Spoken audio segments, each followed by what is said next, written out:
પોરબંદરમાં ગુણવત્તાયુક્ત દૂધ માટે સુદામા ડેરીનું વધુ એક ઐતિહાસિક પગલું સામે આવ્યું છે, જેમાં દૂધની ખરીદીના દરમાં વધારો કરાયો છે, જેને લઈને પશુપાલકોમાં ખુશી જોવા મળી રહી છે। લાંબા સમયથી કાર્યરત સુદામા ડેરી પશુપાલકો માટે આશીર્વાદ સમાન છે, ત્યારે પોરબંદર, ગીર સોમનાથ અને દ્વારકા પંથકના દૂધ ઉત્પાદકો તથા પશુપાલકોના આર્થિક લાભ માટે આ ડેરીના સંચાલકોએ જહેમત ઉઠાવી રહ્યા છે, જેમાં હાલ 11 જૂનથી દૂધની ખરીદીના દરમાં વધારો કરાયો છે। આ સુદામા ડેરીના ઇતિહાસમાં સૌથી મોટો વધારો છે।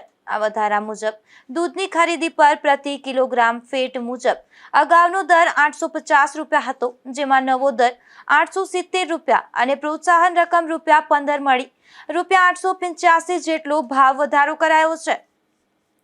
ત્યારે પશુપાલકો અને સુદામા ડેરીના ચેરમેન આકાશભાઈ બોખીરિયા અને તેમની ટીમનો આભાર વ્યક્ત કર્યો છે। નિપુલ પોપટ સાથે અશોક થાનકી, ગુજરાત ન્યૂઝ, પોરબંદર।